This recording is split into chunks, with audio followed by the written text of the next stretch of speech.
Assalamualaikum warahmatullahi wabarakatuh.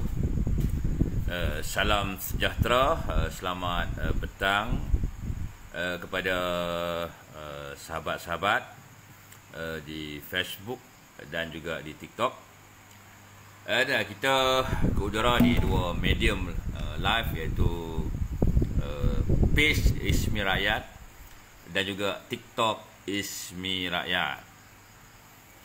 Alhamdulillah, page kita masih lagi boleh bertahan walau kena restriction, sekatan oleh pihak FB. Bro Selemak, Armici, Romzilan, kawan Facebook, dan kawan-kawan di TikTok, apa khabar semua? Ya, Muhammad Ridwan, UMNO dah kalah. Ada bat. UMNO kerajaan sekarang ni. Yang kalah tu adalah Perikatan Nasional. Jadi Cai Perikatan Nasional, Tuan Lim, Pok Su, kena akur bahawa kamu adalah kumpulan yang kalah. Ibarat Pak Kaduk. Itu yang berlaku kepada Perikatan Nasional. Tuan Azizi Mohsin, Salmiah Jalil, Salmiah Ahmad, Waalaikumsalam. Azhari Ahmad, Waalaikumsalam. Ya, Tuan SYD Raimi, TikTok, Waalaikumsalam. Muhammad Ridwan. And up to you. I don't care what you thinking about me or UMNO.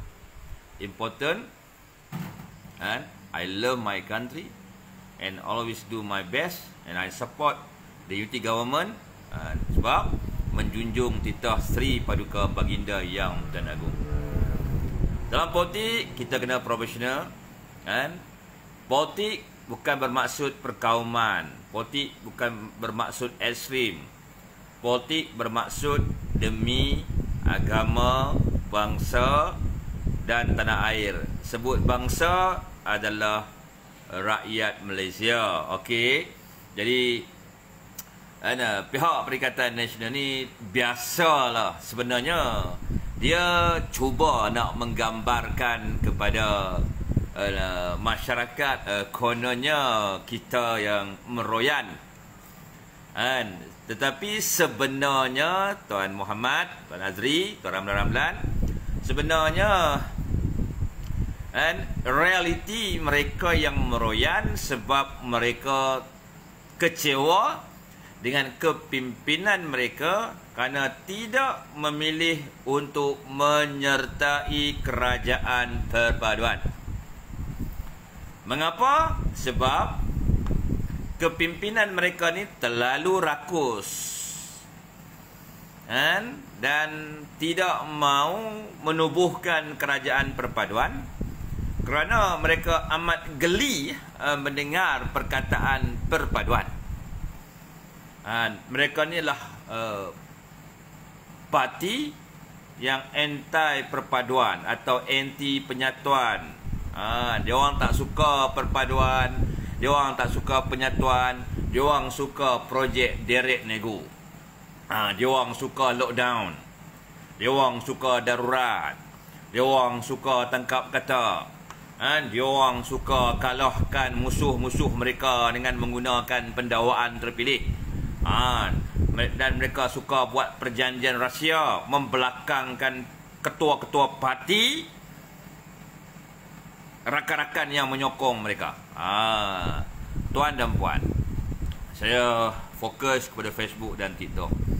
Mata saya agak kurang sekarang ni. Saya kena pergi buat cermin mata baru, tambah power. tulisan di Facebook insya-Allah saya masih boleh baca lagi. Tapi tulisan di TikTok ni agak kurang, tapi saya cuba yang terbaik di TikTok. Okey. Tak, dia orang nak kata kita keletokrat ke, penyangak ke, penyamun ke, itu hak mereka lah. Mereka bukan hakim, mereka bukan mahkamah, mereka bukan peguam negara, mereka bukan pengarah SPRM, mereka bukan siapa-siapa pun dan soal nak menegakkan keadilan. Bab mahkamah, biar mahkamah yang selesaikan. Betul? Bab politik, kita selesaikan.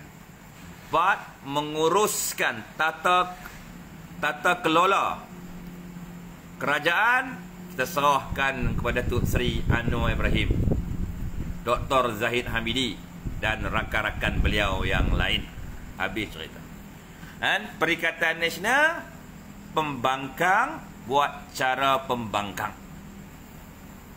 Jangan pembangkang merasakan bahawa mereka masih kerajaan. Perikatan Nasional harus sedar diri di mana duduk mereka dalam parlimen. Di mana berdiri mereka dalam parlimen. Kalau kursi mereka itu kursi pembangkang, ketua mereka itu ketua pembangkang, maknanya sedar diri. Bak kata perpatah orang tua-tua, terlajak perahu boleh diundur, terlajak kau tim buruk padanya. Betul?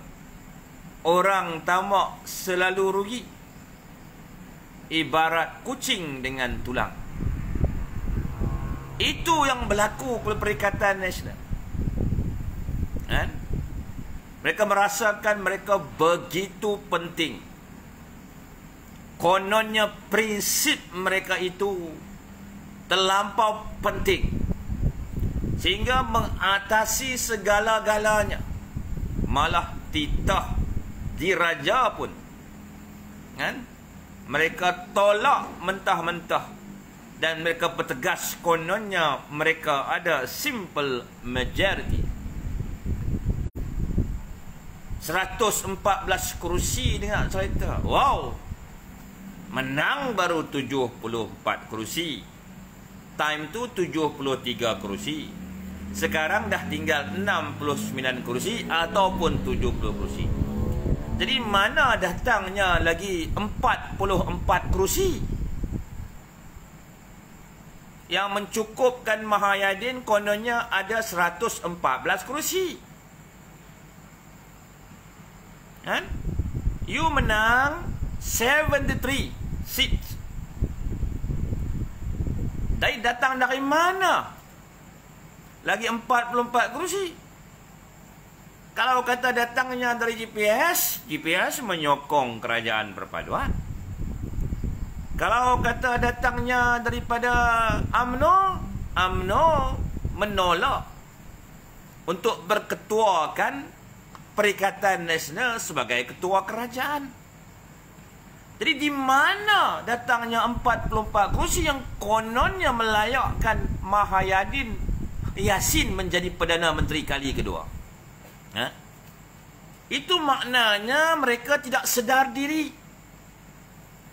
Mereka masih merasakan rasuah politik dengan ganjaran jawatan Menteri Kanan, timbalan menteri, boleh melayakkan Mahayadin menjadi Perdana Menteri kali kedua. Mereka melaungkan kononnya integriti.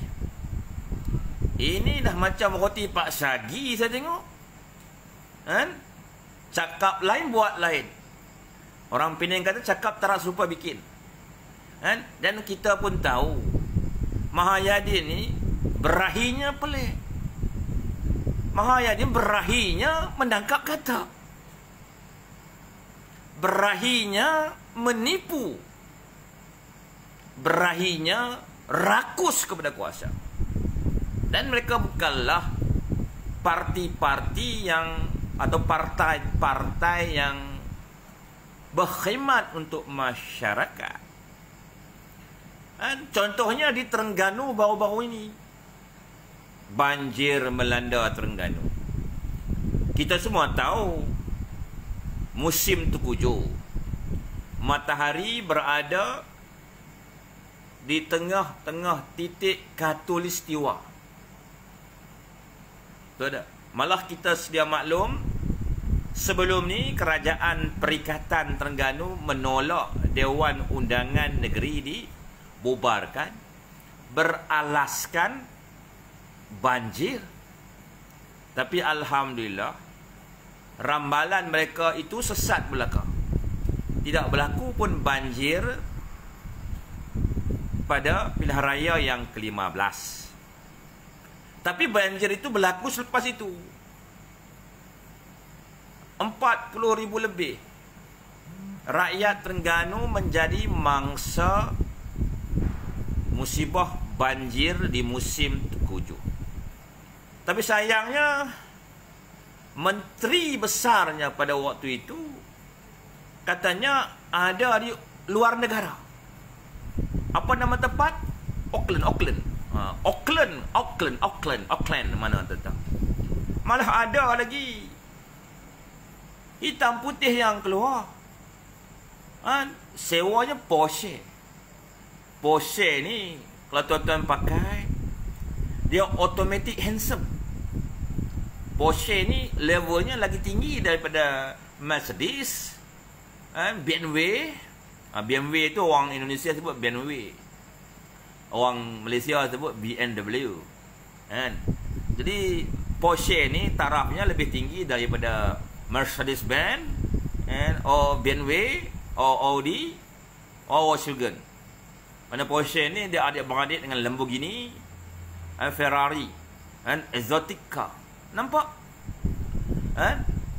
Rakyatnya sedang menghadapi sangat-sangat genting, sangat-sangat sukar, sangat-sangat payah. Menteri besarnya pula melalui sangat-sangat bahagia, sangat-sangat senang, sangat-sangat kecintaan kepada dunia yang jelas. Kita tak menghalang mana-mana pun pemimpin nak bercuti di mana jua di muka bumi Allah yang luas. Pergilah bercuti.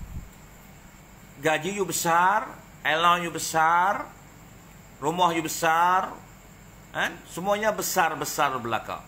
Pergi bercuti tak apa. Tapi nak bercuti tu biarlah kena pada waktunya. Bukan musim Tengkujuhnya pergi bercuti. Dan yang dihina-hina mereka ni, apa yang mereka tak kata kepada Presiden UMNO ni? Penyangak lah, pencuri lah, perompak lah, penyamun lah, depism lah, awaris lah, macam-macam Perikatan Nasional encai-cai dia kata kepada Mr. Presiden. Tapi jelas, saudara, ketika rakyat Terengganu berhadapan dengan ancaman banjir, ketika rakyat Terengganu puluhan ribu memenuhi pusat-pusat pemindahan banjir, orang yang dikatakan penyamun, perompak, penyangak dan segala hinaan dan cacian yang dibuat oleh Mahayadin, Haji Hadi dan rakan-rakan yang lain ada bersama dengan rakyat Terengganu. Di situ masyarakat nilailah sendiri yang mana berarti kepada rakyat, yang mana roti pak sagi kepada rakyat. Kita hari ini mahukan pemimpin yang berkhidmat atau pemimpin yang suka berkhianat. Kita nak pemimpin yang menunaikan janji atau pemimpin yang cakapnya tak serupa bikin, yang berahinya keluar negara dan meninggalkan rakyatnya menghadapi bala bencana banjir sendirian. Dan atas perbuatan Menteri Terengganu ini, secara otomatik barulah saya sedar bahawa mereka menolak untuk menyertai kerajaan perpaduan, menolak titah Seri Paduka Baginda, kerana mereka ni nak lari dari tanggungjawab berkhidmat menjaga rakyat. Malah mereka boleh bersenang-senang ketika rakyat sedang berhadapan dengan musibah bencana alam yang cukup dahsyat. Itu jelas, saudara. Jadi kita rakyat hari ini, Kak Amida, Muhaiza, kita rakyat hari ini mahukan pemimpin seperti MB Terengganu?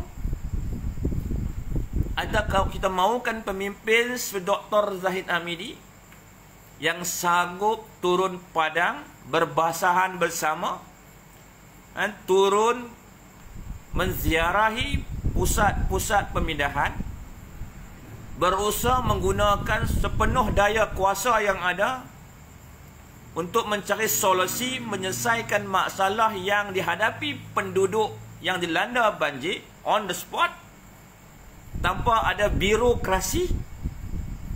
Tentu kita nakkan pemimpin macam Dr. Zahid Hamidi, yang tidak mengeluh, yang tidak meninggalkan negara, yang mengutamakan rakyat walaupun parti pimpinannya tak menang walau satu kerusi parlimen di Terengganu.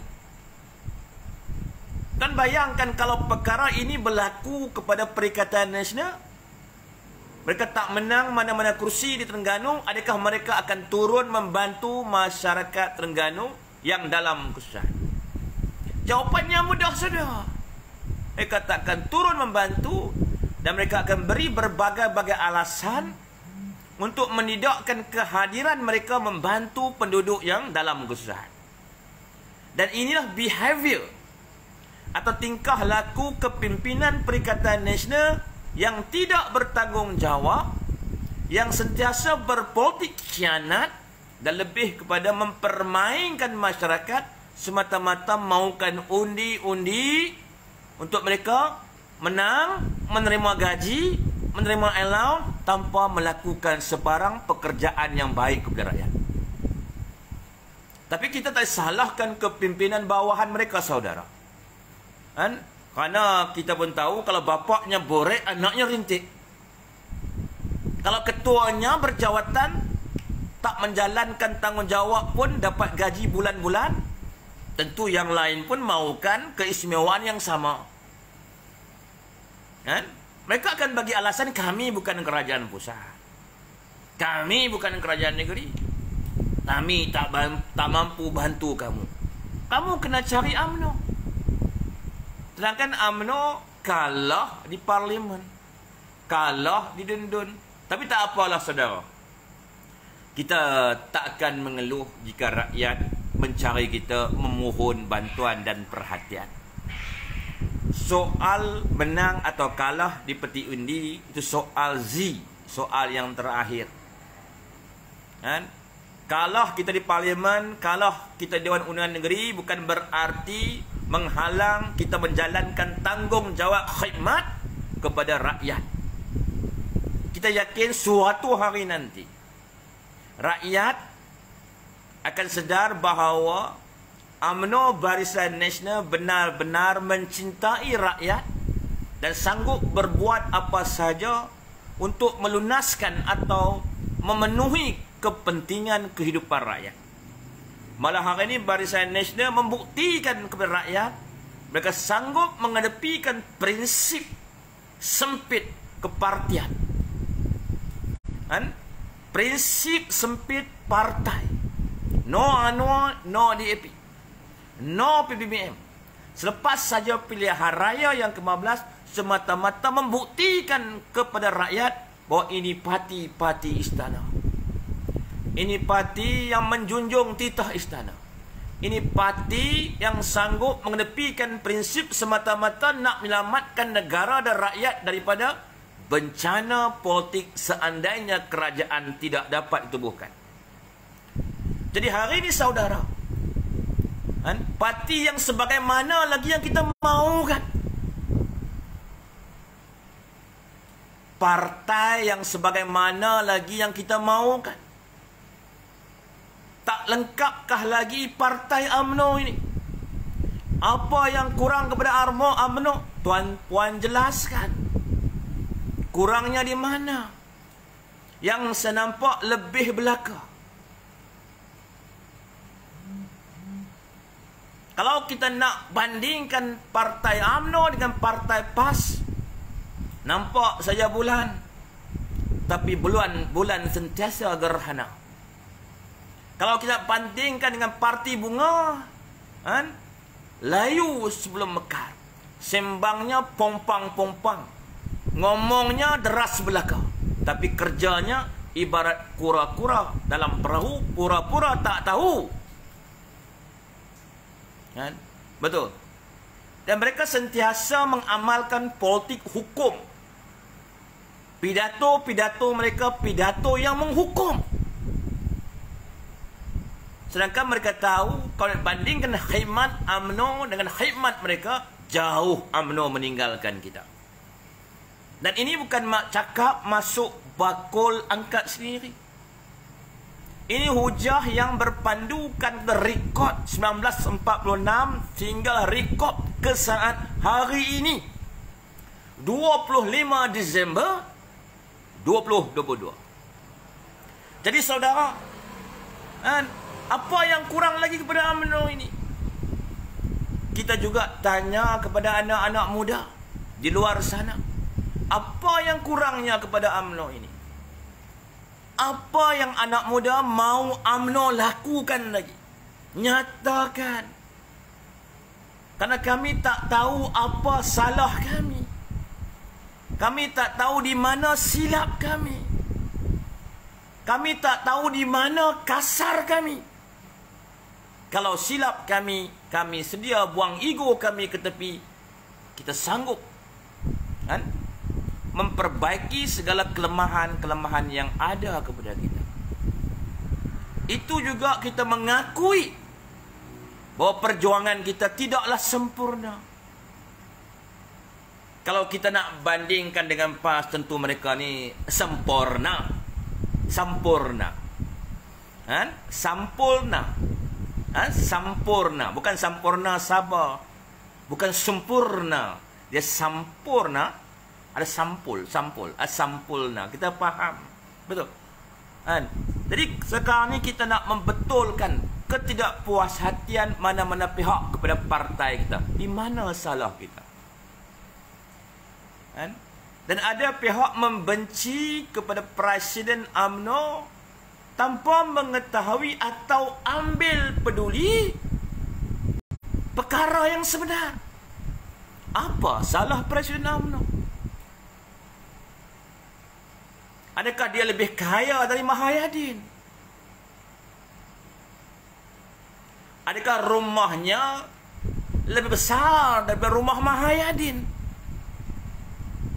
Adakah anak-anaknya lebih kaya dan boros berbanding Mahayadin? Di mana salahnya?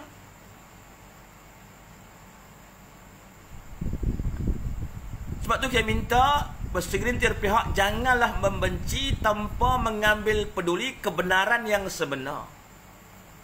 Tolong dengar hujah tentang presiden kami ini. Beliau didakwa sebab apa? Beliau didakwa sebab apa? Adakah kerana anaknya terlalu kaya? Saudara maranya terlalu kaya? Listed company di sana sini? Tak ada kan?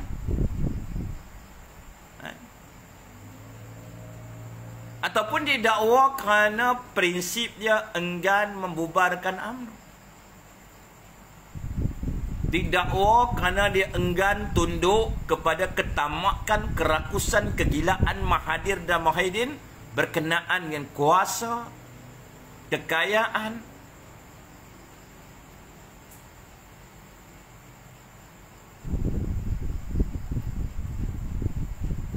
Fikirkan benda ni. Iman Sulaiman, yang kecam saya boleh kecam saya, tak ada masalah. Yang kecam saya itu, mereka bukan tidak mengetahui perkara yang sebenar, tapi realitinya mereka itu sesat dalam politik mereka itu sendiri. Mereka enggan mencari kebenaran. Mereka hanya beremosi dan mempercayai bulat-bulat kepada Mahayadin dan Haji Hadi. Hanya atas hujah-hujah mereka, kononnya tinggalkan UMNO itu pahala, tinggalkan Barisan Nasional itu ibadah. Mengundi mereka bermakna tiket ke syurga. Mengundi kita masuk neraka. Hebat mereka, hebat. Daulat politik mereka sangat hebat. Tapi yang menghina PAS sebagai parti ajaran sesat itu siapa? Bukan Bapak Mahayadin kah yang menghina PAS itu parti ajaran sesat? Bukan Bapak Mahayadin kah yang menghina, mengatakan fatwa yang dikeluarkan ke pimpinan PAS itu songsang? Bukan Bapak Mahayadin kah yang mengatakan bahawa PAS ini parti munafik? Itu saya kata, mereka menyokong kesesatan politik. Mereka hanya melihat pada zahirnya, tanpa melihat kepada sejarahnya. Mahayadi itu manusia yang cukup zalim kepada parti PAS. Manusia yang sanggup menghina PAS sebagai parti ajaran sesat. Menghina fatwa dikeluarkan ulama PAS atau kepimpinan PAS sebagai songsang. Menghina parti PAS sebagai parti munafik.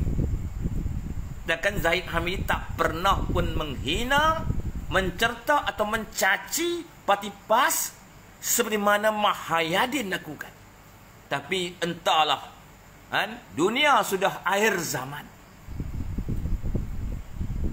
Yang benar dikatakan salah, yang salah didaulatkan dikatakan benar.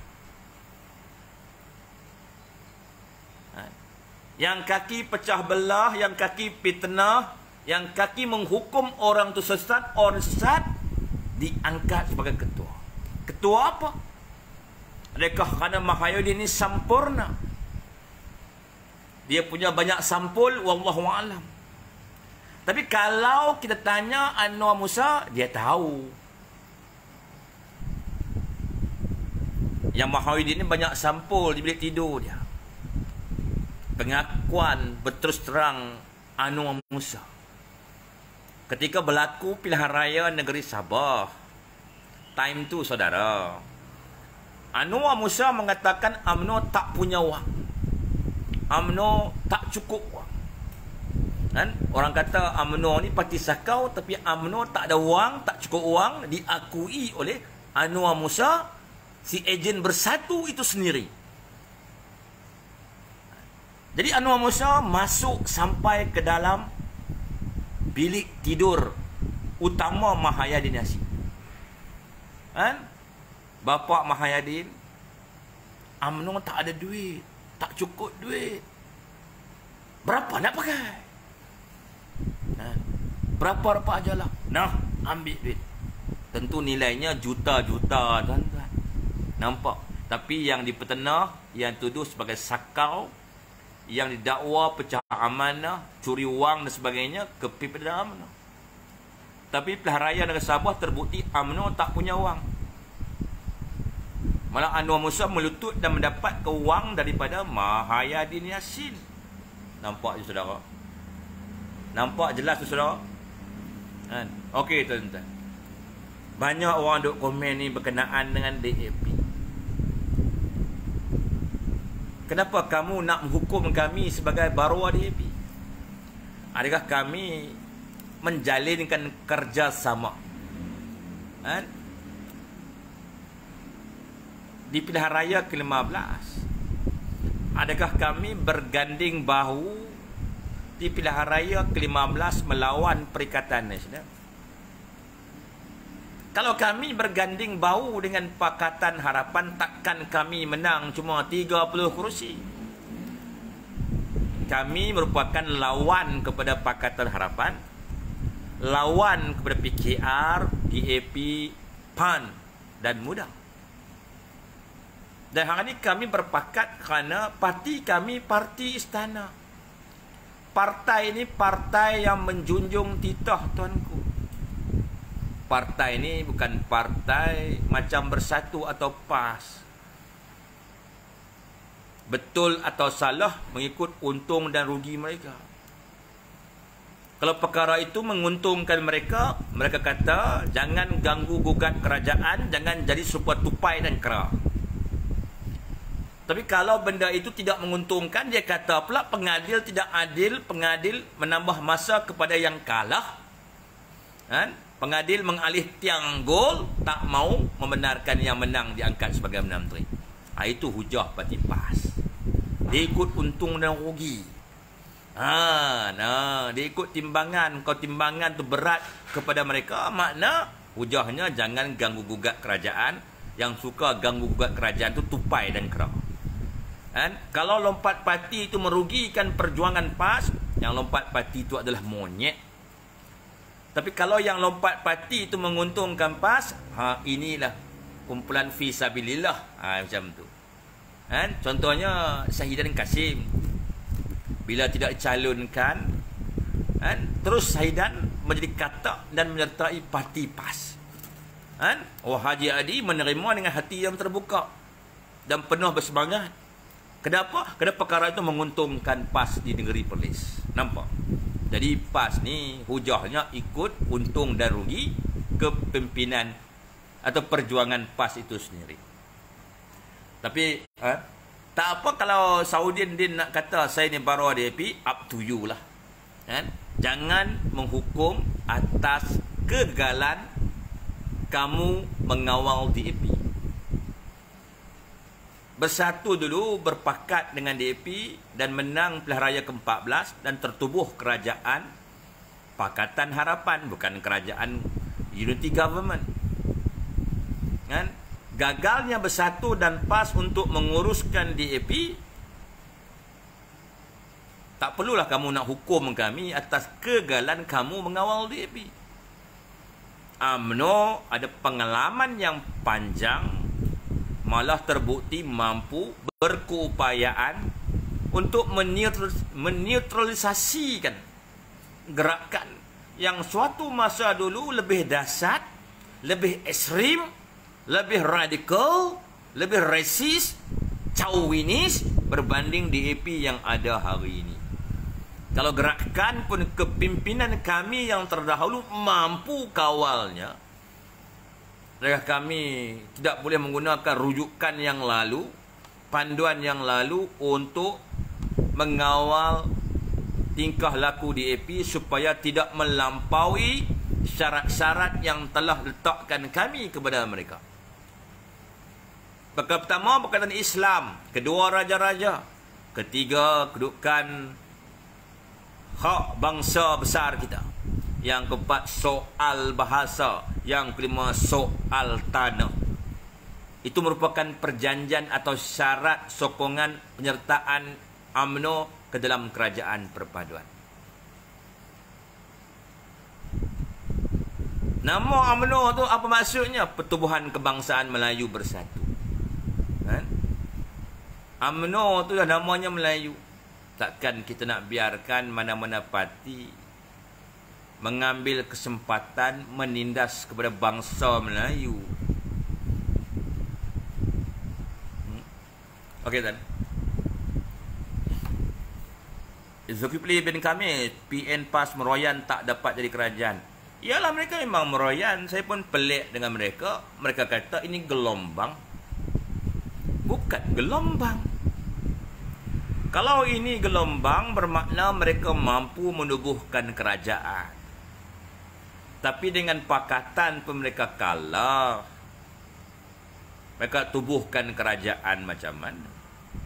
Kalau mereka nak memperhambakan UMNO, MCA, MIC sebagai rakan kongsi untuk mengangkat ketua mereka yang tidak bermaruah, yang tidak bertanggungjawab, yang tak kenal erti pengorbanan, yang tak tahu mengenang budi sebagai Perdana Menteri Malaysia? Tak bolehlah. Tak bolehlah. Kan? Kamu nak kami ni UMNO diperhambakan. Kan? Kamu nak kami menyokong, mengangkat pemimpin yang tak bermaruah itu sebagai Perdana Menteri. Kan? Kamu Perikatan Nation nak melihat kami ni berdiam diri bila pemimpin kami satu persatu dianiaya, didakwa dengan berbagai-bagai pendakwaan terpilih, dipenjarakan oleh Mahayadin Yassin semata-mata untuk mematikan persaingan supaya tidak ada orang yang boleh mencabar kedudukannya sebagai Perdana Menteri. Itu yang beliau lakukan 17 bulan dan 13 bulan. Dan beliau memilih-milih kepimpinan UMNO mana yang boleh bersama dengan dia. Hanya pemimpin yang sanggup melutut, tunduk kepada dia saja akan disenaraikan sebagai kumpulan UMNO yang soleh. Itu saya katakan mereka mengamalkan politik menghukum. Yang mana soleh dalam UMNO mereka tahu. Kita tak pernah menghukum mereka yang mana soleh tak soleh. Kita mana tahu banyak mana amal ibadat mereka. Kita mana tahu banyak mana kebajikan, banyak mana sedekah yang mereka lakukan. Tapi mereka tahu menghukum ini UMNO soleh. Soleh itu rujukannya setia kepada Mahayadin, setia kepada Haji Hadi bermakna soleh. Kalau yang menentang Mahayadin dan Haji Hadi, mereka akan dangkalkan sebagai kumpulan keruh. Yalah, ikut mereka lah, keruh kah tak keruh kah. Air pipe masih keruh, putihkan dululah. Okey. Iman Syariman, hang boleh bagi jaminan PKRDAP takkan benam UMNO. Jadilah alasan. Surah Iman Syariman, jangan fikir UMNO ni lembek macam pas, lemah macam bersatu. Sebab saya minta jangan menghukum kami atas kegagalan kamu mengawal DAP. Lain padang, lain berdalang, saudara. UMNO parti yang lama, partai yang cukup berpengalaman. Penjajah pun datuk nenek kami lawan. Malayan Union pun kami gagalkan. Ini kan DAP. Ini DAP. Apa yang kamu takut dengan sangat? Tak cukup Melayukah kami orang UMNO ni? Tak cukup Melayukah kami pengundi-pengundi UMNO ni? Tak cukup Melayukah kami ni? Adakah Bersatu lebih Melayu daripada kami? Adakah PAS lebih Melayu daripada kami? Tanya. Dia janganlah kerana kelembekan kepimpinan kamu, kelemahan kepimpinan kamu nak hukum kami. Kononnya kami juga gagal seperti kamu untuk mengawal DAP. Dan soalannya kita pun tidak mau berbalah dengan DAP. Selagi DAP tidak melanggar syarat-syarat yang telah menjadi janji, kita pun tak akan serang dia. Malah kita dah buat MOU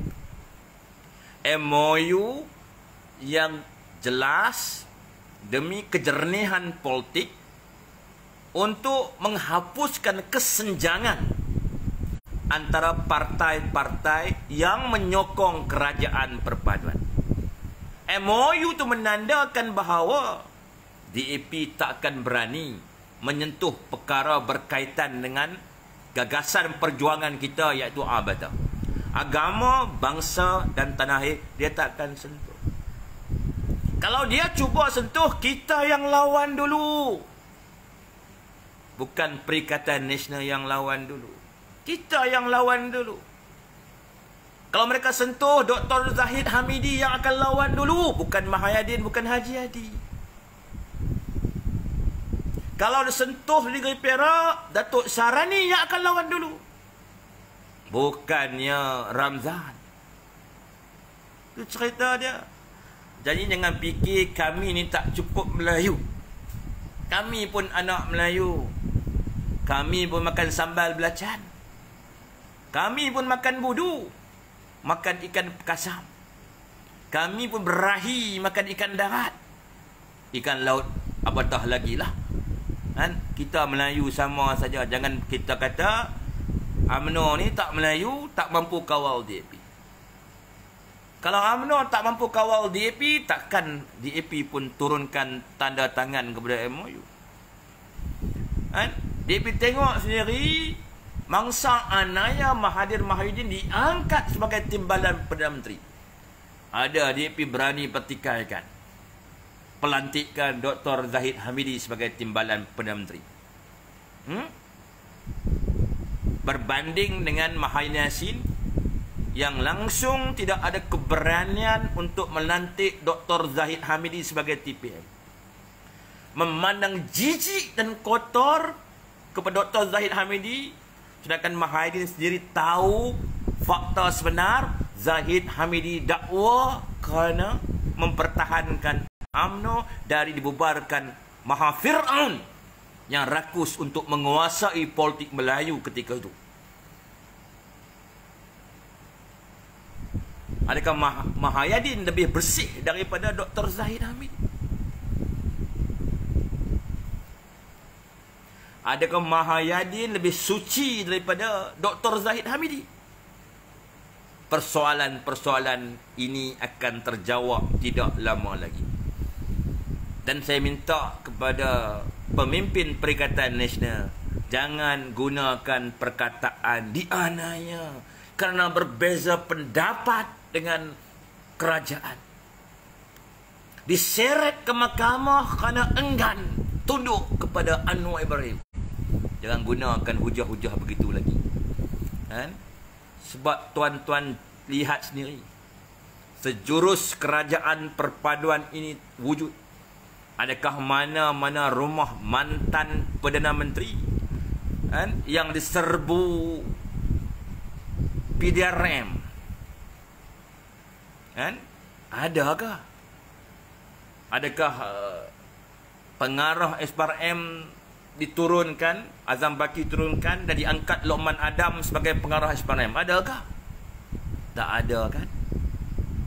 Maknanya hari ini UMNO tidak menggunakan undang-undang dan UMNO tidak meletakkan syarat kepada Anwar Ibrahim untuk menjadikan undang-undang itu mengikut telunjuk Dr. Zahid Hamidi untuk mendakwa mana-mana kepimpinan Perikatan Nasional.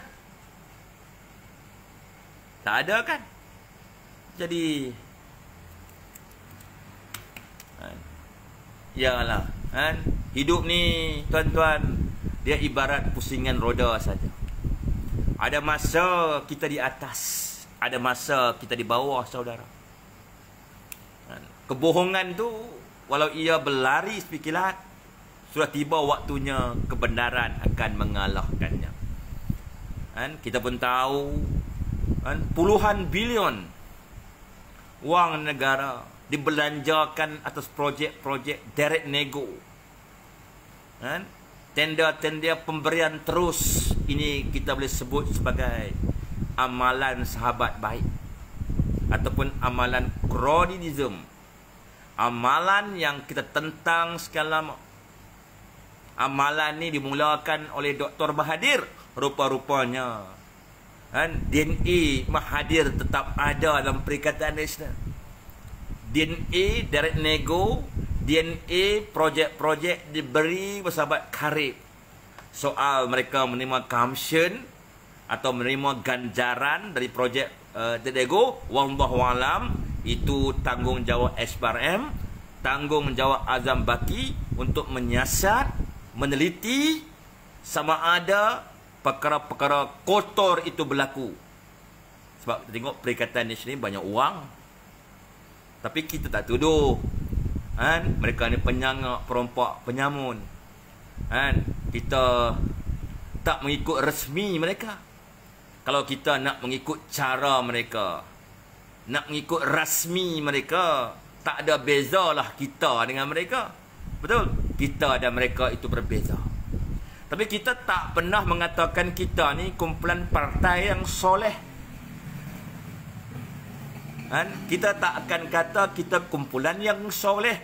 Kita nak kata kepada kita cuma hamba Allah yang berpisah tiada dengan dosa, yang lemah, yang sentiasa melakukan kesilapan dan berusaha untuk memperbaiki kesilapan-kesilapan tersebut.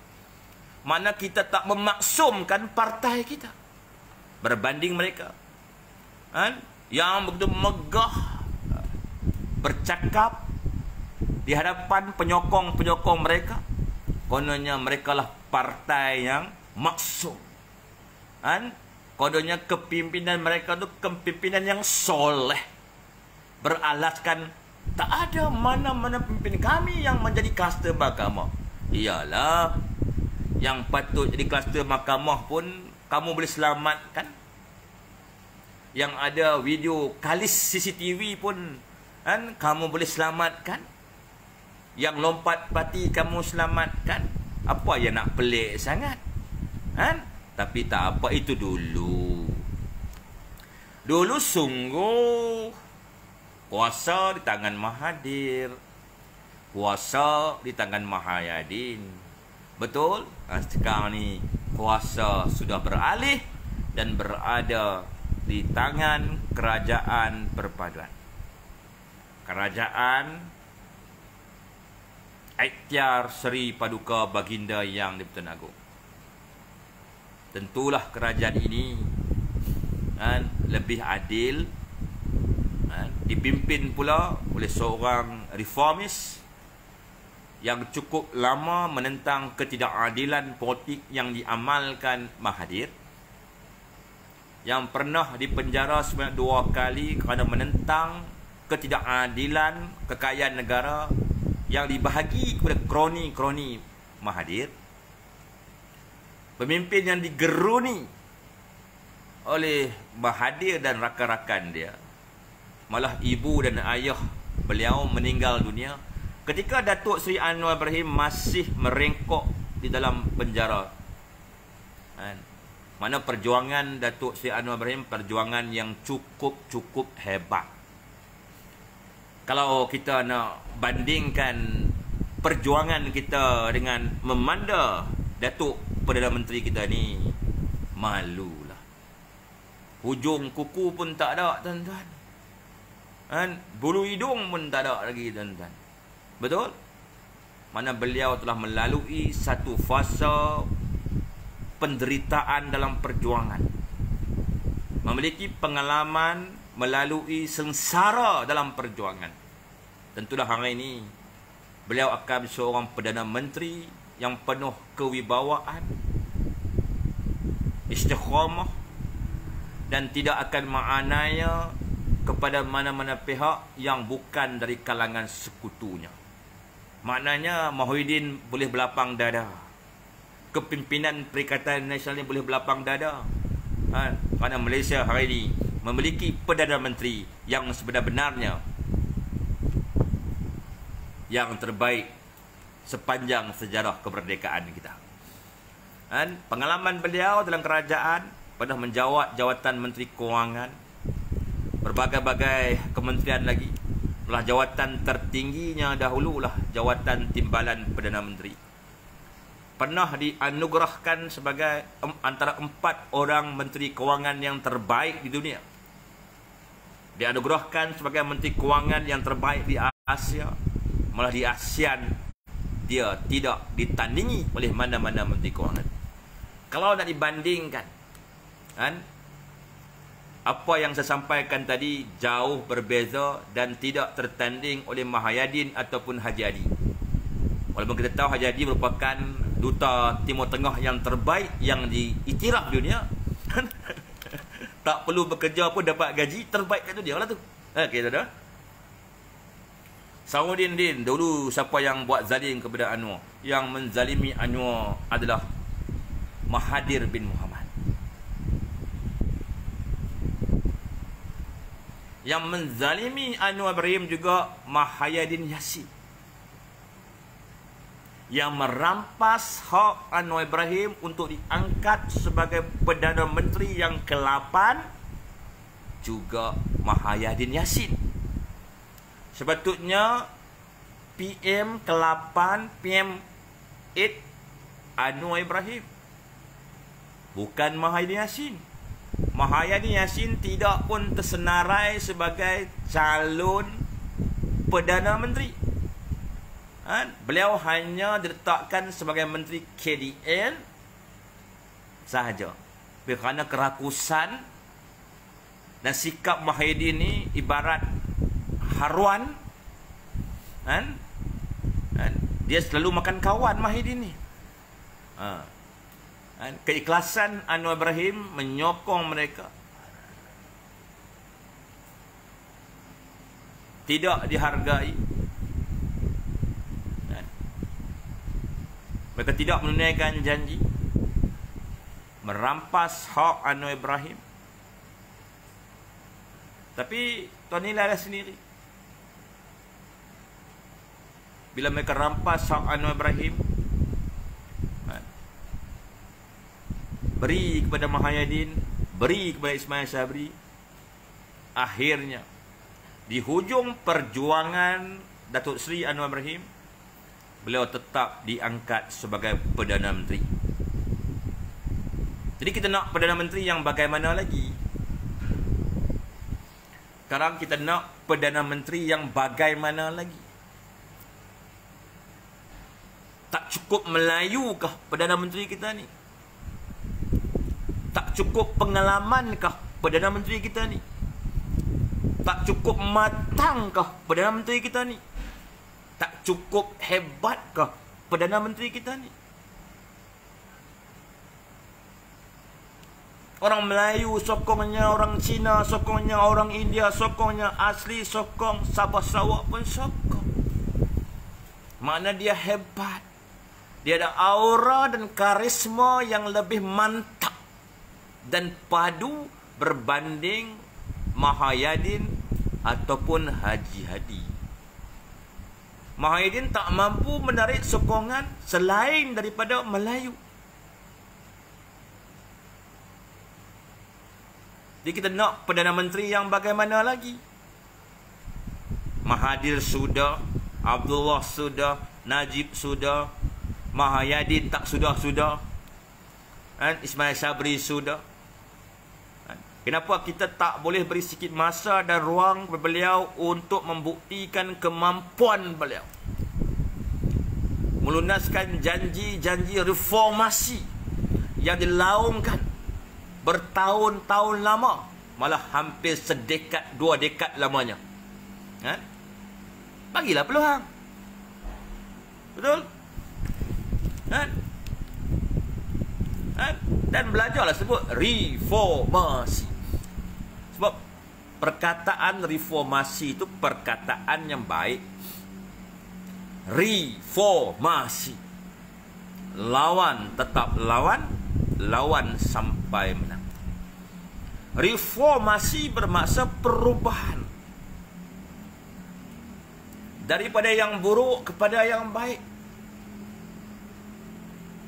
daripada yang jahat kepada yang baik, daripada yang bobrok mengkedarah wang negara, bahagi kontrak sama rakan-rakan baik, dari nego berbilion-bilion ringgit kepada tender terbuka yang menjimatkan puluhan bilion wang negara. Nak yang bagaimana? Nakkan pemimpin yang mengkedarah wang negara, atau nak pemimpin yang berlaku jujur, tata kelola wang negara dengan amanah dan tanggungjawab kepada Allah Subhanahu Wa Taala? Dan nak yang bagaimana? Kita nak angkat semula Mahayadin sebagai Perdana Menteri. Kita nak Perdana Menteri yang membedak-bedakkan kekayaan negara kepada ahli keluarga sendiri. Membahagikan keuntungan negara kepada anak-anak dan rakan-rakan sendiri. Kita nak begitu. Atau kita nak seorang Perdana Menteri yang tata kelola wang negara dengan baik, tidak membelanjakan wang negara mengikut nafsu dan kehendak batin, kan? Kawan-kawan rapatnya, saudara maranya, atau kita nak kembalikan pemimpin nepotism, kronism macam Mahathir dan Mahayadin. Kan? Saya terkejut. Sampai projek tembatan banjir pun nilainya belasan bilion. Kan? Dan yang dikatakan telah diluluskan Bapa Menteri jumlahnya 7 bilion. Hebat. Kalau benda ini dilakukan oleh kepimpinan UMNO, nescayalah kita akan dihukum ke neraka terus oleh Perikatan Nasional. Tapi kalau dilakukan oleh orang-orang mereka ni punya banyak hujah. Pandai mereka bermain dengan kata-kata. Pandai mereka bermain dengan hukum. Pandai mereka bersandiwara, meyakinkan pengikut-pengikut mereka bahawa mereka umpama dianiaya. Tata kelola. Tata kelola ni maksudnya menguruskan. Kesenjangan maksudnya jurang. Kerajaan penyatuan maksudnya kerajaan perpaduan. Artinya sama tu saudara. Saya pun duk baca, duk tengok YouTube Indonesia.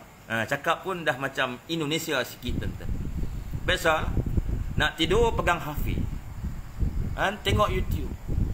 Jadi bila tengok YouTube ni dah penasaran dengan bahasa-bahasa Indonesia ni. Tapi bahasa Indonesia pun sama jugalah dengan bahasa kita. Vocab depa ni aras tinggi.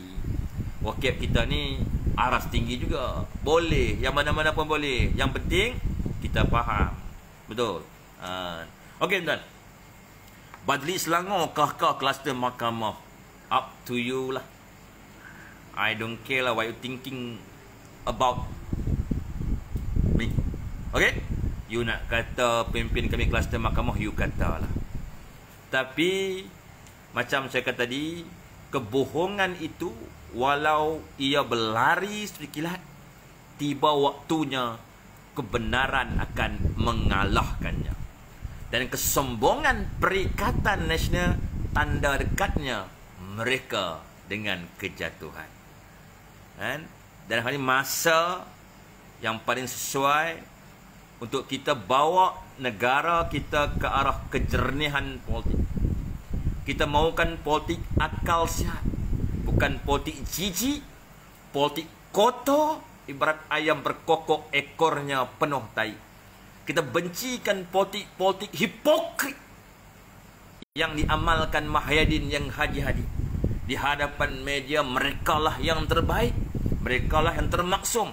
Tapi di belakang kita tuan-tuan, kan, curi sana, curi sini, kan, tak peduli, kan, tentang partai orang lain, kan. Dicurinya 10 ST ahli Parlimen Barisan Nasional. Semua nak dirogolnya mereka ni. Nafsu apa mereka ni? Berahinya tidaklah.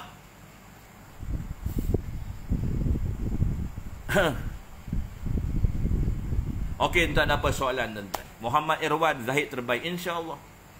Hari demi hari masa akan menjelaskan segala-galanya kepada rakyat siapa itu Dr. Zahid Hamidi. Okey. Dan kita pakat nilai sendiri adalah dia seorang pemimpin yang rakus seperti Mahidin atau dia pemimpin yang benar-benar untuk menghabiskan sisa perjuangannya dengan berbakti kepada agama, bangsa dan tanah air kita. Okey. Encik Latif, kalau dia ada bukti dakwa je lah, jangan nak buat fitnah. Encik Latif, kita bukan ikut resmi Mahathir, Mahayadin, kita bukan nak dakwa dulu baru siasat. Kita tak mainlah nak serbu-serbu mana-mana rumah mantan Perdana Menteri, atau nak serbu rumah ibu atau bapa kepada Perdana Menteri. Kan kerajaan yang ada ni kerajaan yang bermaruah, kerajaan yang tahu tata kelola dan memahami bahawa setiap mantan Perdana Menteri itu kan ada maruah. Kan kita tak akan menjatuhkan maruah orang seperti mana yang dilakukan Mahathir dan Muhyiddin kepada Datuk Seri Najib Razak dan juga Dr. Zahid Hamidi. Soal keadilan tata kelola serahkan kepada empunya badan. Betul? Serahkan kepada SPRM, PDRM. Betul? Serahkan kepada kebijakan peguam negara. Kan? Bukan kita pula nak mencampuri urusan keadilan. Nakkan undang-undang itu mengikut telunjuk kita serbu rumah Muhyiddin. Serbu rumah Hamzah Zainuddin, serbu rumah Haji Adi, serbu. Kita bukan macam tu. Kita pun tak benarkan pihak kerajaan berbuat demikian rupa. Itu perbuatan yang jijik. Mendakwa dulu baru siasat perbuatan yang jijik.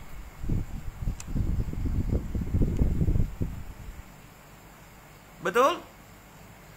Adakah tuan-tuan nak kita mengamalkan perbuatan yang jijik, yang keji, yang tidak bertarmadun tu?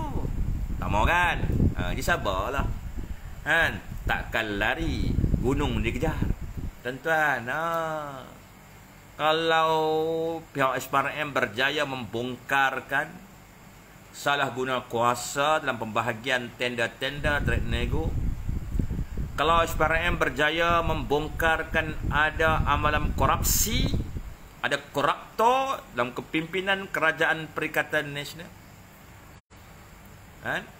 sikap tidak amanah, bersiap sedialah dengan lawyer, dengan untuk berhadapan pendakwaan di mahkamah. Dan hadaplah. Pada waktu kamu nak kata pendakwaan terpilih, kamu nak kata ini pendakwaan bermotif-motif, kamu kata. Tapi kami lihat kerajaan tak dakwa kamu. Bukan macam dulu, dakwa kamu baru siasat, tak dakwa kamu. Lagi. Selagi siasatan tak siasat, selagi itu kerajaan tak dakwa kamu. Itu perbezaan kerajaan dulu dengan kerajaan yang hari ini lah. Lebih kurang kan. Pahlawan cermin bertaubatlah. Yalah, kamu sentiasa menghukum kami ni pendosa. Kami tahu pemimpin Perikatan Nasional ni semuanya tak ada dosa, maksum. Tapi kita sama-sama lihat ketidakmaksuman mereka di hadapan hari, saudara. Okey, tuan. Ada apa soalan, tuan? Ainul Fazli Abdul Rahim, bro buta perut siapnya Mahathir Muhyiddin pilamat negara jatuh ke tangan yang telak. Ainul Fazli Abdul Rahim, kamu pun melihat kepada yang zahir saja. Kamu tak tahu Kak Ainul, perosak negara tu adalah Mahathir dan Muhyiddin. Kita wujudkan muafakat nasional kerana kita melawan Mahathir dan Muhyiddin. Tapi kepimpinan kamu mudah dibeli oleh Mahathir dan Muhyiddin kerana wang. Segala-gala kamu lupakan. Tapi tak apalah. Tak apa. Kita buat muafakat nasional dulu kerana kita lawan Mahathir dan Muhyiddin. Yang menganiaya kita adalah Mahathir dan Muhyiddin. Yang menggalakkan DAP untuk menjadi resis dan chauvinis, Mahathir dan Muhyiddin. Yang melantik DAP sebagai Menteri Kewangan, Mahathir dan Muhyiddin. Tapi hari ini PAS telah dibeli oleh Muhyiddin. PAS meninggalkan kita hanya kerana kita tak berwang.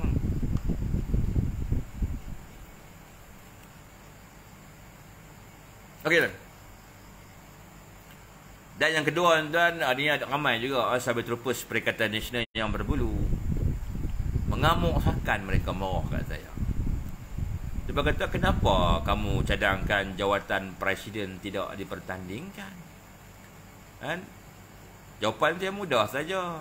Justifikasi yang pertama, untuk mematikan langkah ejen-ejen Muhyiddin dalam UMNO. Yang kedua, untuk kestabilan UMNO. Yang ketiga, untuk kestabilan kerajaan perpaduan kerana kita menjunjung titah istana. Yang keempat, untuk mengembalikan kepercayaan orang-orang Melayu kepada UMNO. Yang kelima, demi agama bangsa tanah air lah. Senang kata. Itu cerita dia. Kan? Selagi kita tak menghapuskan pengkhianat dalam parti, tidak menyingkirkan ejen-ejen bersatu dalam parti, selagi itulah parti kita sukar untuk mendapat kepercayaan, kan, sejumlah orang Melayu yang kini menyokong kepada Perikatan Nasional. Mereka menyokong Perikatan Nasional kerana dia melihat partai kita UMNO berpecah belah. Kan? Mereka melihat kepimpinan pro bersatu tidak henti-henti memburuk-burukkan kepimpinan utama Dr. Zahid Hamid. Jadi kalau dah pemimpin dalam partai sendiri yang memburuk-burukkan kepimpinan partinya sendiri, tentulah masyarakat pengundi Melayu di luar sana percaya dan melihat bahawa wujud ketidakstabilan dalam UMNO, wujud perpecahan kepimpinan UMNO, dan bagaimana orang-orang Melayu nak menyokong kepada UMNO di pilihan raya yang ke-15 yang lalu. Betul? Makna untuk mengembalikan sokongan orang-orang Melayu yang sebahagian yang menyokong Perikatan Nasional hari ini adalah dengan cara singkirkan pengkhianat ataupun sebut mata-mata bersatu dalam UMNO. Mata-mata ini harus disingkirkan satu persatu. Jangan beri peluang dan ruang kepada mata-mata ini untuk menjadi pemimpin di peringkat manapun. Dan jawatan presiden bagi saya tak perlu dipertandingkan.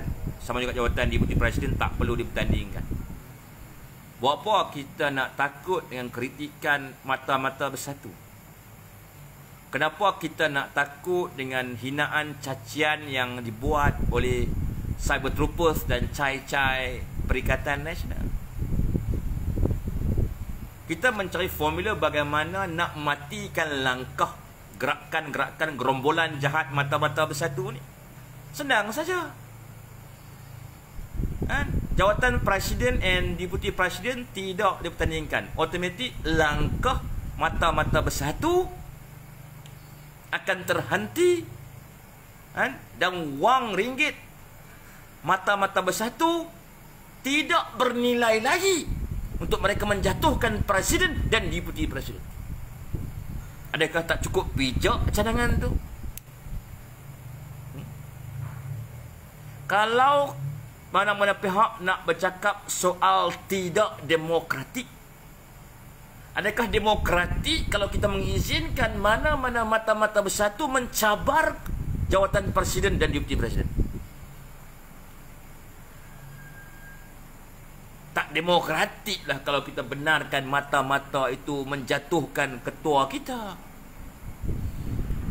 Kita tahu mata-mata bersatu mempunyai sumber daya kekuatan kewangan yang cukup luar biasa.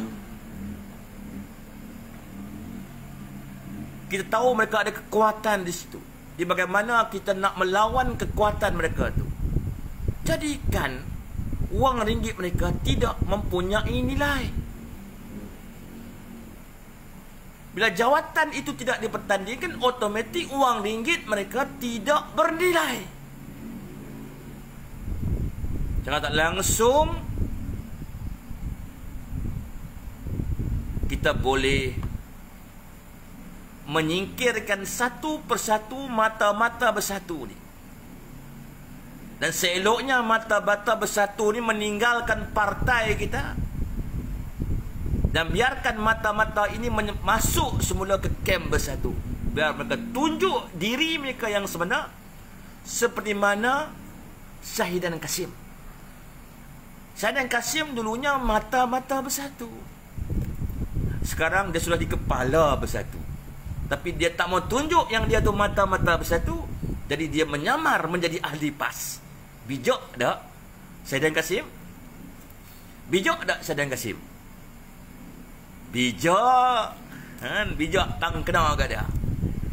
Dia nak lindung bahawa dia ini, dia cuba nak menipu ahli-ahli UMNO bahawa dia bukan mata-mata Bersatu, dia masuk PAS. Sebenarnya dia adalah mata-mata Mahayadin. Dia adalah mata-mata Bersatu. Kalau dia menyertai Bersatu, nanti orang akan nampak, oh inilah mata-mata Bersatu. Jadi dia menyertai PAS supaya kita akar umbi UMNO tak beranggapan bahawa Syahidan Kasim ini mata-mata Bersatu. Tuan, apa Anwar Musa? Anwar Musa juga mata-mata Bersatu. Dan mata-mata Bersatu ini dia belum menunjukkan diri dia yang sebenar. Dia tidak menyertai Bersatu atau PAS. Dia lebih bijak daripada Syahidan Kasim. Jadi dia menubuhkan NGO yang telah ditubuhkan dia pada tahun 2019 dengan menciplak nama keramat perjuangan kita, Muafakat Nasional. Tapi dikabarkan NGO Muafakat Nasional yang dipresidenkan oleh mata-mata Bersatu ini tidak mendapat sambutan daripada ahli UMNO. Walaupun berbagai-bagai usaha dibuat oleh mata-mata utama Bersatu ini dengan mengangkat segelintir pemimpin Barisan Nasional sebagai ahli Dewan tertinggi Muafakat Nasional, tapi tak dapat juga menarik ahli-ahli UMNO untuk menyertai Muafakat Nasional ciplak Anwar Musa ni. Dan Alhamdulillah, terima kasihlah kepada akar umbi UMNO, jangan join tau Muafakat Nasional tu. Dan dikabarkan bahawa tak lama lagi Syahidan Kasim pun nak menubuhkan NGO Perpaduan Ummah. Tujuan dia satu, matlamat satu, goal yang sama, iaitu dia nak tarik ahli-ahli UMNO ni menyertai NGO Muafakat ataupun NGO Penyatuan Ummah. Kalau kita ni mudah kesian, kita akan terjebak dan kita akan sesal kemudian. Mereka akan cuci otak kita. Dia akan tanamkan kebencian demi kebencian. Dia akan mewujudkan rasa jijik yang luar biasa kita kepada Presiden UMNO dan kepimpinan UMNO yang setia kepada parti. Jadi hati-hati dengan mata-mata Bersatu ni. Ada mata-mata Bersatu yang menyamar menyertai PAS selepas meninggalkan UMNO. Ada mata-mata Bersatu yang menyamar menjadi Presiden NGO Muafakat Nasional selepas dipecat daripada Partai UMNO. Mereka tetap mata-mata Bersatu. Okey, tuan-tuan. Dan ada lagi mata-mata Bersatu yang masih berada dalam UMNO. Saya rasa tuan dan puan amat mengenali mata-mata Bersatu ini. Betul? Tak perlu saya sebut namanya pun tuan-tuan dah ketahui dah. Dan keadaan mata-mata Bersatu yang masih berbaki dalam UMNO, yang kakinya diikat kiri dan kanan, ditambat dengan rantai yang paling tebal, buatan tukang besi yang paling hebat, melalui akta anti-hopping yang diluluskan dalam Parlimen era Kerajaan Perikatan Nasional. Kena tambat lah. Kaki kena gari, tangan kena gari, pinggang kena tambat. Nak lompat tak boleh. Lompat tu hilang kelayakan ahli parlimen. Dan hilang kelayakan untuk menawarkan diri sebagai calon dalam tempoh jangka masa yang begitu panjang. Jadi tentulah mereka menjadi seperti mata-mata yang telah ditambat kaki dan tangan mereka. Okey, tapi mata-mata ni dia boleh mengancam kedudukan kestabilan partai kita kalau kita beranggapan bahawa mereka ini kawan. Mereka bukan kawan. Tuan-tuan. Cuma hari ini mereka tidak ada kekuatan untuk melawan kita yang setia kepada UMNO ni. Betul tak? Dan jangan bagi mereka sedikit pun kekuatan untuk melawan kita. Sebab tu jawatan presiden dan jawatan bapa Deputy Presiden tak perlu dipertandingkan. Otomatik langkah mata-mata bersatu akan mati, tuan-tuan, dan mereka akan sesat di lorong-lorong hitam yang mereka bina sendiri. Okey, tuan-tuan? Ishak Nayan, wallahu a'lam. Tuan Ishak Nayan fikirkan sendiri. Siapakah mata-mata bersatu? Yang seterusnya, hari ini Partai UMNO dah stabil jawatan mengikut hierarki parti. Presidennya berjawatan TPM. Deputy Presidennya berjawatan Menteri Pertahanan. Vice Presidennya berjawatan Menteri. SUE-nya ada yang berjawatan Menteri Luar Negeri, Ketua Bahagian saya Dr. Zamri Gadi, dan ada juga yang berjawatan Timbalan Menteri Kewangan, Saudara SUE UMNO Ahmad Madlan. Di susunan hierarki kepimpinan UMNO dengan jawatan dalam kepimpinan Datuk Seri Anwar Ibrahim, cantik. Dan tak jadi lagi lintang pukang macam zaman Mahayadin, yang mana Presiden dan disingkirkan dia dengan pandangan yang jijik, kononnya sebab kadang kala mahkamah. Deputy Presiden tak dipilih, tak diberi jawatan atas alasan beliau bukan ahli parlimen. Vice Presiden UMNO yang setia kepada dia diangkat sampai ke jawatan Perdana Menteri. Dia tak wujud kestabilan dalam keputusan UMNO itu sendiri. Jadi hari ini keadaan dah berbeza. Sebab tu jawatan Presiden dan Deputy Presiden janganlah dipertandingkan. Bukan kita takut. Kita pun tak heran pun dengan mata-mata bersatu ni. Dengan kepala bersatu pun kita lawan. Betul Mahdi? Dengan badan bersatu pun kita lawan Mahayadin, betul? Takat mata-mata ni kita tak heran sebenarnya. Tapi kita tak nak buang masa. Kenapa kita buang masa nak layan mata-mata bersatu ni? Kita gunakan kaedah dasar tutup pintu kepada mata-mata bersatu, automatik mereka akan mati sendiri, tuan-tuan. Itu cara yang betul. Betul? Kita tak balas dendam kepada mereka. Apa yang bakal dilalui mereka atas dosa mereka sendiri kepada kita, perbuatan khianat mereka sendiri kepada kita. Kita tak menghukum mereka, tapi hukuman yang mereka sedang lalui hari ini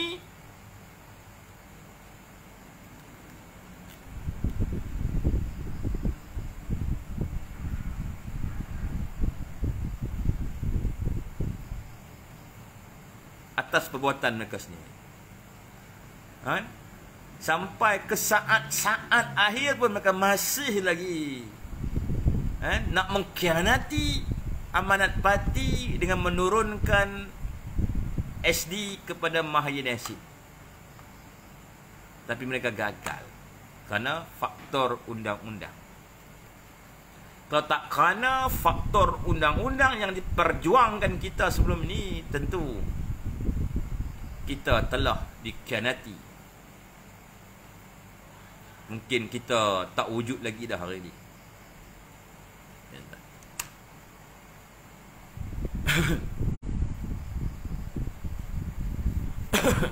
Ya, Muhammad Aslam betul. Yalah, kena hapuskan pengkhianat-pengkhianat ni.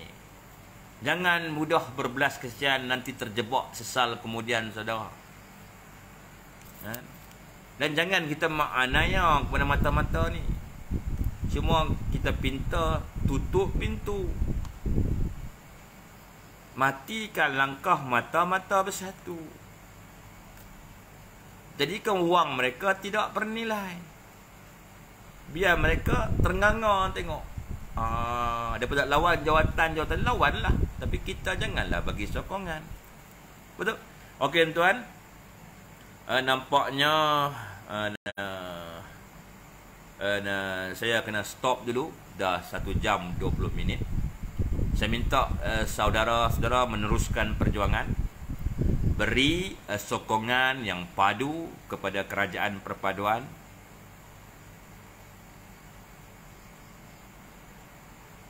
Beri peluang kepada Datuk Seri Anwar Ibrahim untuk memimpin tata kelola negara, menguruskan rakyat, dan kita kena faham bahawa beliau mewarisi sistem ekonomi yang gagal. Kita juga tahu negara tidak ada wang hari ini kerana ketidakcekapan tata kelola Mahathir Yassin dan juga Ismail Sabri. Dia ni kira cuci mangkuk. Mahathir masuk jadi menteri, nampak wang bertimbun-timbun. Anwar masuk jadi menteri, dia nampak hutang bertimbun-timbun. Hutang negara tuan-tuan tahu berapa? Jasa Muhyiddin, warisan Mahathir kepada Anwar Ibrahim, 1.045 trilion hutang. 1 trilion plus hutang. Hutang dia buat. Fikir sendirilah. Jadi Anwar Ibrahim bukan ada tangan ajaib. Dia perlu berusaha untuk mencari solusi untuk yang pertama menyelamatkan negara kita daripada bankrupt. Mencari jalan untuk membayar hutang-hutang negara zaman Mahathir. Membetulkan balik sistem ekonomi yang songsang teruk perbuatan Mahathir. Membetulkan balik rangkaian pembekalan yang terjejas atas ketidakcekapan tata kelola Muhyiddin dan Ismail Sabri. Kan rangkaian supply chain dalam negara terjejas, tuan-tuan.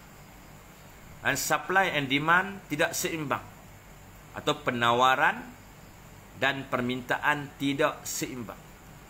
Keluk tu tak seimbang.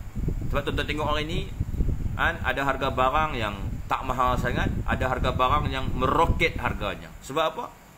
Penawaran dan permintaan tidak seimbang. Penawaran maksudnya bekalan barang tu.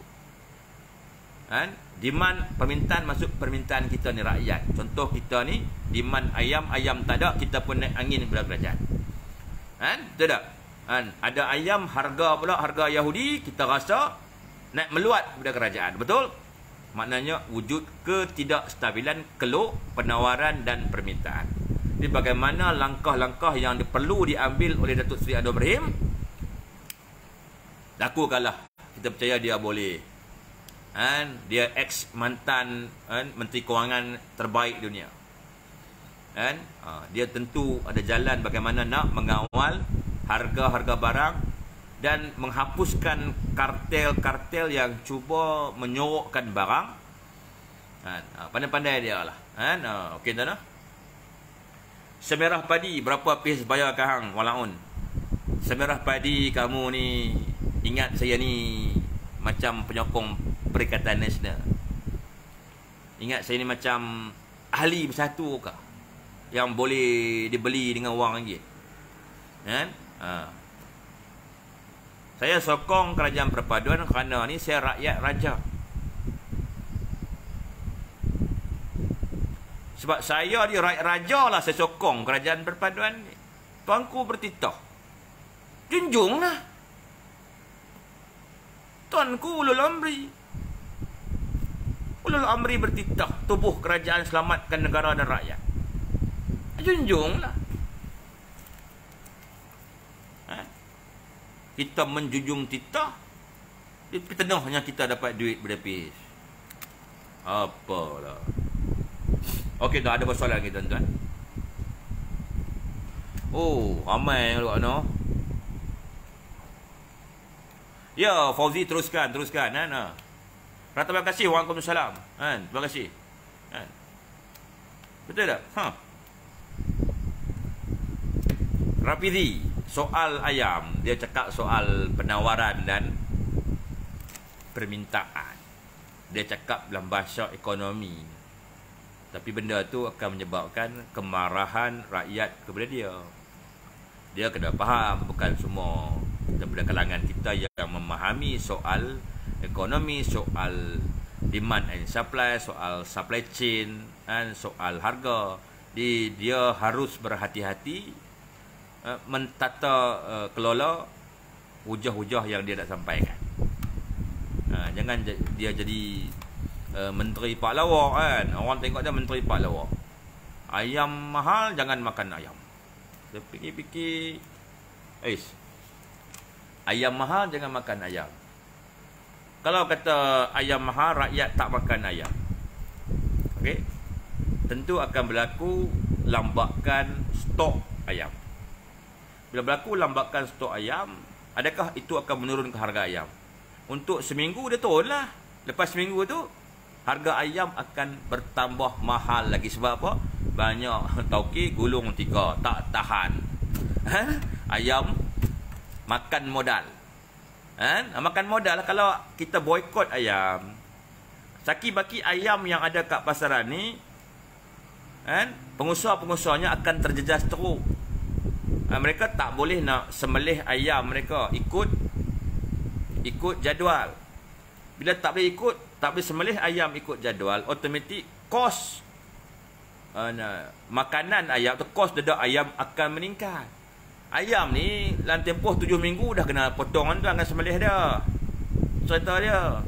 Kalau kita boikot ayam, jangan makan ayam ikut cara Rafizi, automatik ayam-ayam yang ada lau-lau tu akan apa? Akan menambah kos peternak. Automatik kalau tak makan, banyaklah pengusaha akan gontika. Tak mau cakap lah pasal ayam tuan-tuan. Dari dulu sampai hari ni, nama dia ayam. Kan? Kalau tak ayam, telur ayam. Saya pun pening tuan-tuan. Ayam, telur. Ayam, telur. Betul tak? Masalah ayam ni tuan, bukan hanya di Malaysia. Di negara lain pun mengalami masalah ayam juga. Masalah telur ayam ni bukan hanya Malaysia, di negara lain juga menghadapi masalah telur ayam. Jadi kita pun tak tahu bagaimana pihak kerajaan nak menyelesaikan masalah ayam dengan masalah telur ayam.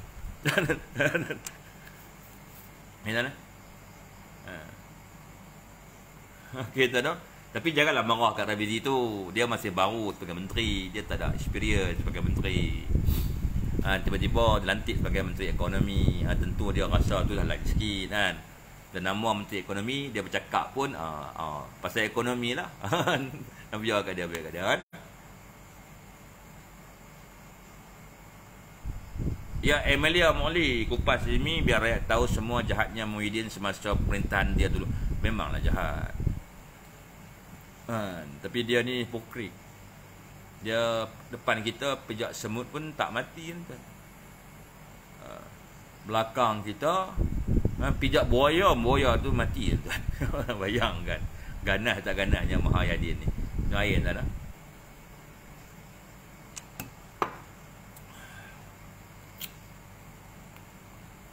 Okey tuan-tuan, saya ingat cukup tuan-tuan. Teruskan perjuangan. Dan kita mesti sentiasa dalam barisan. Jangan sekali meninggalkan barisan, kerana barisan nasional perjuangan kita. Wallahu a'lam bissawab, wabillahi taufiq wa hidayah. Wassalamualaikum warahmatullahi wabarakatuh. Terima kasih.